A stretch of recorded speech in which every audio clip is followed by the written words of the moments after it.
a lot of trauma, we've had those events where we've actually frozen, and we weren't able to fight and get out of the situation. And then that really creates a mistrust with ourselves, because we're like, why did I not fight? Why did I not do something else in that situation? So this is a trigger warning. I know that can be difficult to hear.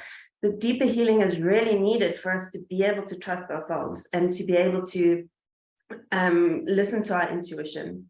So that freeze, then other times there's other sort of trauma responses that we had. We could have fought, but whatever's happened, it's often what is blocking us from actually getting that trust with ourselves, that inner knowing that we can follow it, because we've sometimes been in situations where we've actually been hurt, and it really is about regaining that trust with yourself, because you have to almost deal with the trauma so that you can have the trust with yourself again.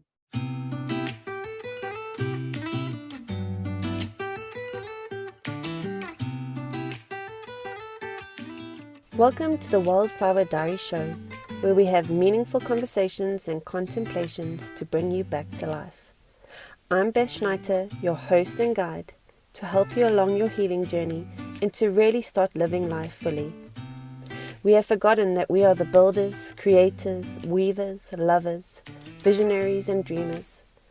Through these discussions, learn and implement practices to remember and reconnect to all of who you are.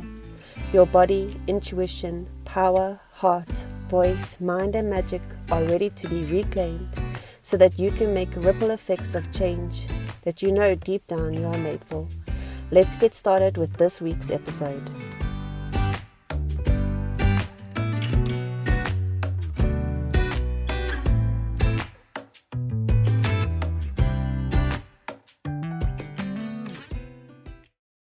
Hi everyone. So welcome to episode 5 of the first season of the Wildflower Diaries Show.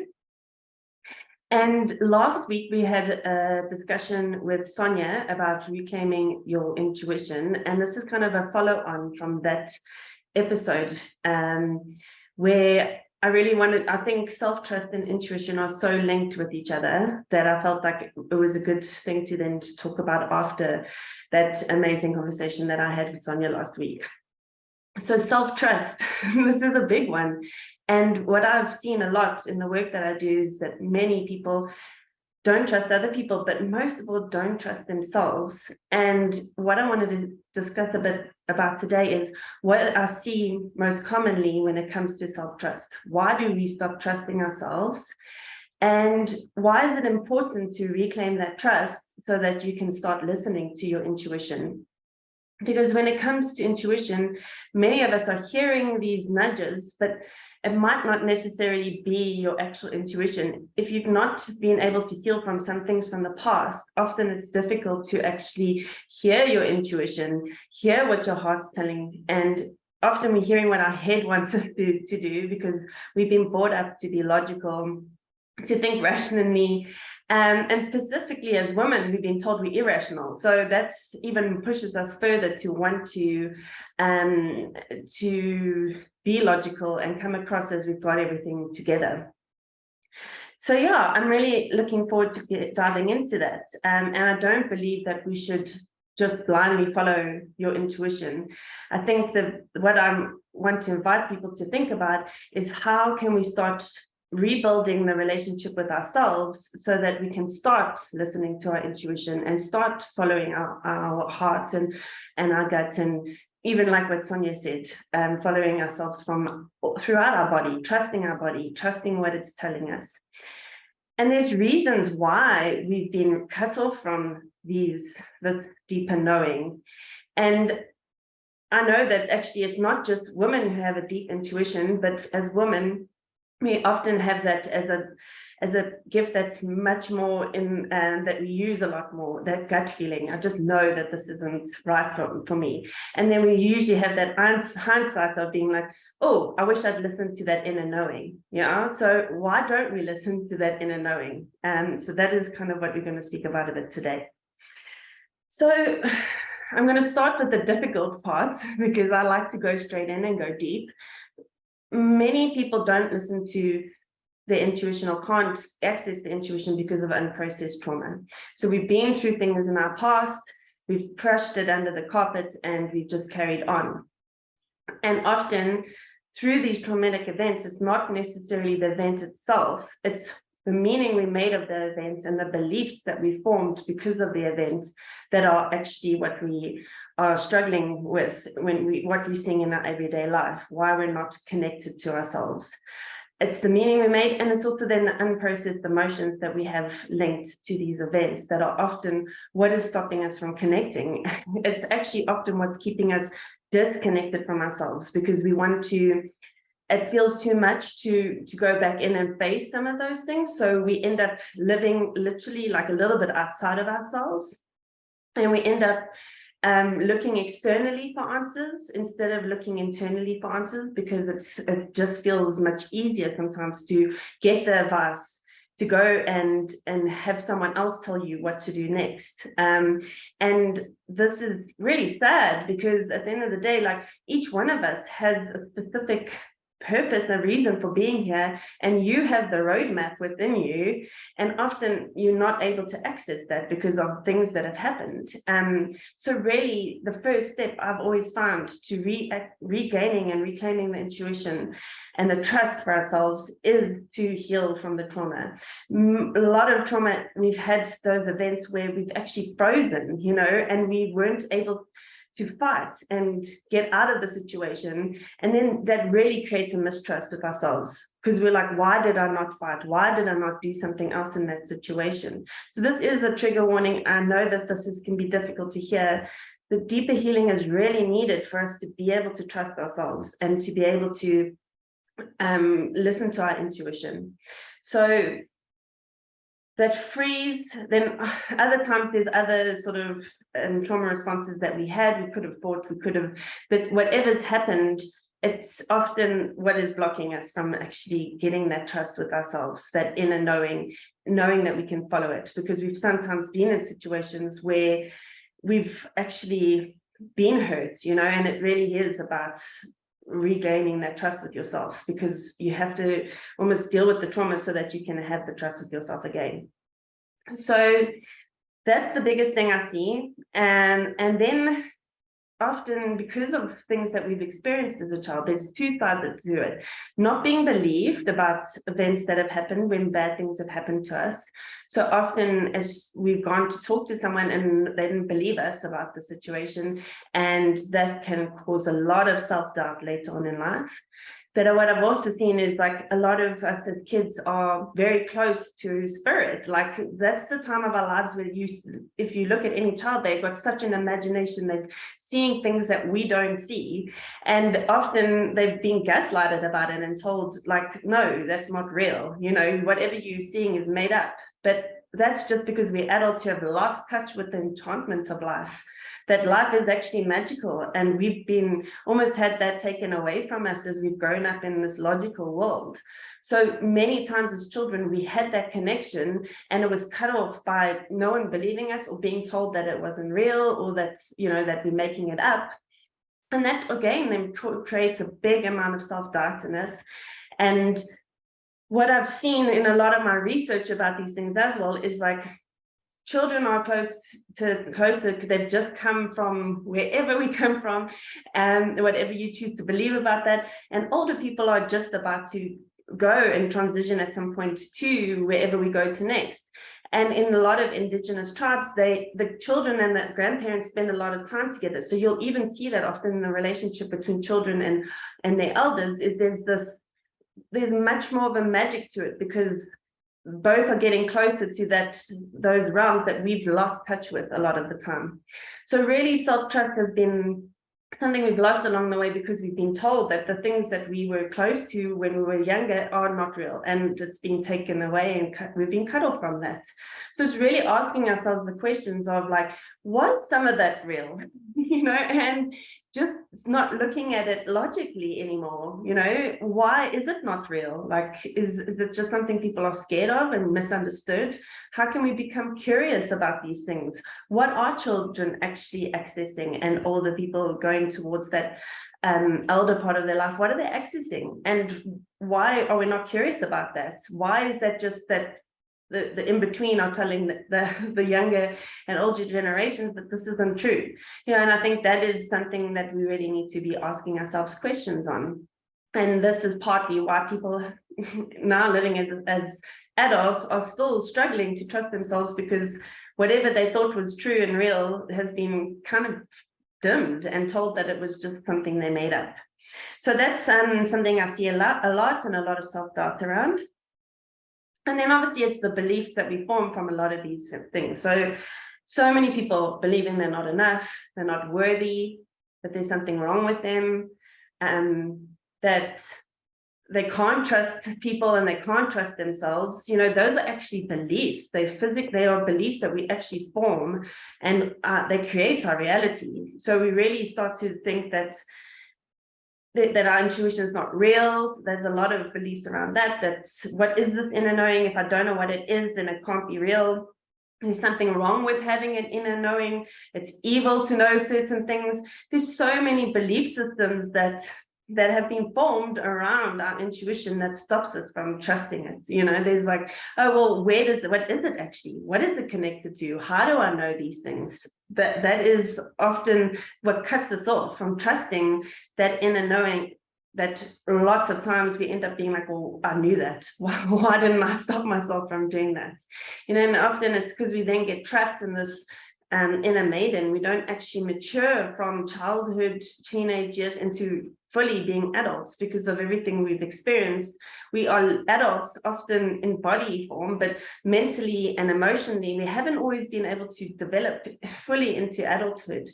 And there's a lot of these inner things that need to be dealt with for us to really trust ourselves and really start to listen to these inner knowings. And that's why you'll go in it with like this naivety, almost like, okay, well, I'm just going to go with this because this is what I think other people would think is the right thing to do.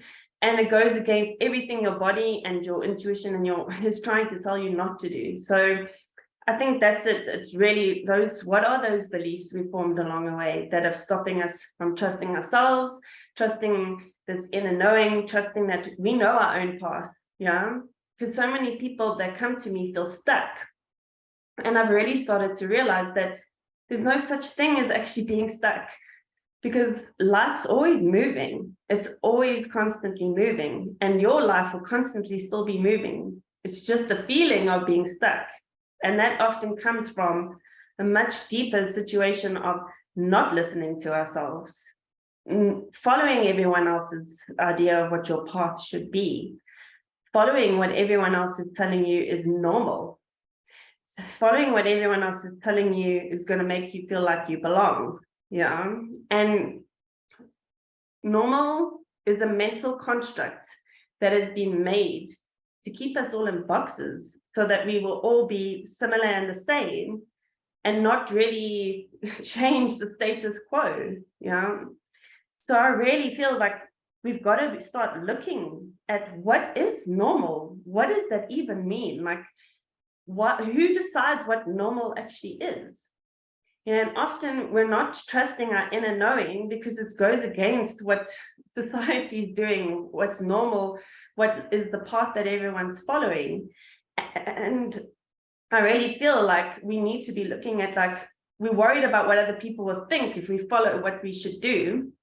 And with that, like, who are these people that we're worried about what they'll think? What is everyone going to think? Who is this elusive everyone? We need to start asking ourselves these questions, because until you can pinpoint what it is that is stopping you, you're going to constantly be trying to be normal, trying to make sure that everyone thinks what you're doing is okay. And what is normal and who are these everyone? Like, they are just mental constructs that have really been put in place to stop us from trusting ourselves, from following our own path, from changing the world from how it currently is. And a lot of people feel stuck because they know deep down that this isn't the way we should be living. They know deep down that there's more to life, that there's more to them, there's more to what they should be doing and the impact they want to be making in the world. And that feeling of stuckness is often the invitation and the call to be like, what is this? How can I heal so that I can trust my path, trust what I feel I should be doing in the world? So that's really the first three. And then the last two that came through for me was seasons of our lives. Okay, so often now what stops people from trusting themselves is we've again now been given a whole timeline of how things should be. We've been given a whole idea of what's your next step. If you do this, then you should do that next, and so forth. So we've been given this construct, the should do's is what I call them. And then we've been told that we must constantly be growing. We must constantly be our best self or being our better self. We must constantly be achieving. We must constantly be getting better and more and achieving more and gaining more and having more. There's more, this endless hunger that we constantly have at this point. That is stopping us often from looking at what actually is happening in my life right now. What are the seasons I'm in? Because often we're not supposed to be in this endless summer. We are supposed to be going through the seasons. That's the natural way of living. And when you're looking at everyone else thinking, okay, this is what I should be doing, this is what I should be achieving, I'm not there yet. So you then give yourself endless things to do to get there, and it gets too much, and then we don't do them because it's like, I've got to be thinner, I've got to eat differently, I've got to do less of this, I have to do more of that. All these I have to do should do's that start to come then also when you're trying to heal. And it starts to become this never-ending cycle of trying to be better, trying to fix, and that then makes us trust ourselves even less because we're giving ourselves so much more to do than sometimes we're even capable of, depending on the season of life we're in. Some of us are in a winter season where we actually need to sit with what's happening and grieve and let the seeds be planted and let that be watered, let that grow, and then move into your spring and your summer. But we want to cut off that. We want to cut off and we just want to grow. And that isn't helping anyone move forward. And it's making us trust ourselves even less because there's so many people shouting out there about what you have to do to be successful, what you have to do to be better. What if we're just okay right now in this moment? And there's only one step you need to take right now to move towards feeling less stuck. What if there's only one thing you should do next? Not what do I have to do? What are the 5 other steps I need to take to get where I need to be? Like, what is the one next best thing that you need to do for yourself right now? Not the 5 next things I must do, like 5 a.m. wake up, then I have to do that, then I must do that, then I need to do that. And it doesn't even suit you, it doesn't suit your life, it doesn't have anything to do with what you've experienced. And then you just feel like, oh, I'm a failure because everyone else is doing that okay. And we're then competing and feeling like an imposter, looking at everyone else in their life. And none of that's even meant for you, and that's where we break our self-trust even more, is that we then start trying to be what everyone else is. Who are you? What are you meant to be doing? Is this supposed to look like anyone else? And that's scary because if we want it to look like everyone else's, otherwise we're not being normal and we're standing out there, we're too much or we're not enough. And it just ends up meaning that we're constantly doubting ourselves and doubting that we know what's best for us, for our life, for our families, for what's best for our situation, and like I say, often the reason we're struggling so much is because we're not doing the deeper healing that needs to be done. And that's often the one step that needs to be taken, is to heal. And it's scary because it means allowing yourself to face certain things and have the bravery to do that. It takes courage. People will sugarcoat it for you and say that it's if anything sounds like it's going to be easy, someone's not telling you the truth, because to heal means to face your pain, and that can hurt, and it takes courage and bravery, and maybe you're not in the place to do that right now, and that is also a decision you need to make for yourself, but it needs to come from understanding the season of life you're in and making a decision from there, not from fear. Not from fear of what am I going to face, what is going to come up, what am I going to have to look at, So the seasons of your life are so important. So we'll speak a lot more about that next week, because that's the next week's episode. And just trying to know what is happening in my life right now. And with that, what's the best next step I can take? Not the best next step my friend Susan can take. Like, what's the next best step I need to take for myself?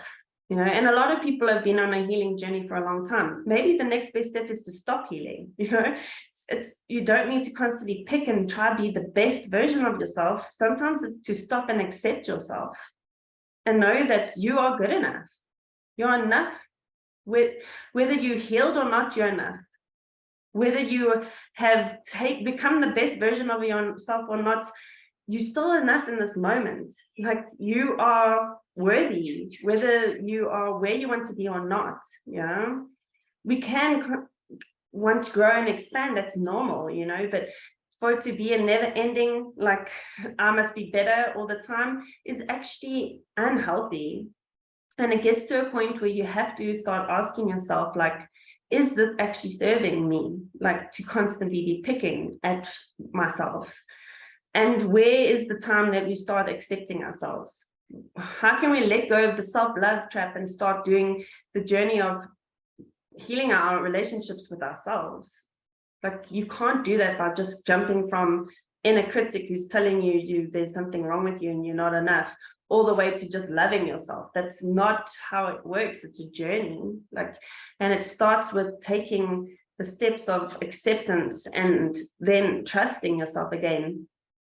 Committing to one thing and doing that one thing is going to build up your self-trust a lot more than committing to doing 500 things that everyone else is doing and not doing any of them, and then beating yourself up because I should have done this and I would have done that and I could have done this. No, like, let that go now, because you'll never trust yourself and you'll never hear your intuition properly if you continue to do that. Who do you want to be next? You don't have to be the same person as yesterday. It's an evolving thing. And really just sitting with yourself, it can be so hard for people. And it's difficult to sit and ask ourselves these harder, deeper questions. But we'll never trust ourselves if we don't. So really taking a step back and saying, do I actually trust myself? Am I hearing my inner voice? Is it clouded? Is that me, or is that just the experiences I had? Who am I underneath all of this? Who do I want to be? You get to choose. And we kind of feel like it's the set in stone. Once I'm this, I must always be this. And we keep getting trapped because we're then not allowing ourselves to blossom into the next version of ourselves, to become to become what we are actually meant to be, And starting to trust yourself is a process. It's a process of healing. It's a process of unlearning, of acceptance. And the more you trust yourself, the more you will trust your inner knowing. So that's what I wrote down earlier. And I just felt like I need to make sure people start hearing these things, is that it's become like this better, more, endless hunger that is killing us. It's killing our planet. It takes away trust for ourselves. It ruins our relationships. And at some point, we've got to stop and be like, how do I end up taking this hunger and feeding it with something that's actually going to serve me? How do I nourish myself in a way that's actually going to make an impact for me? Not constantly trying to beat myself up, trying to do all the things. All of that is just making it worse. And I think it's time to be like, what is my best next step? One best next step. So I hope that helps. If you have any questions about what I have said about today, then please feel free to reach out. And yeah, this is a journey, like, and I know people hate that saying, oh, this journey, you know, can be a little bit annoying. But, you know, we want to be at the end of the process before we've even started it, you know, and I think it is about being more gentle with ourselves. You know, if you needed that reminder today, be more gentle with yourself. Take it one step at a time.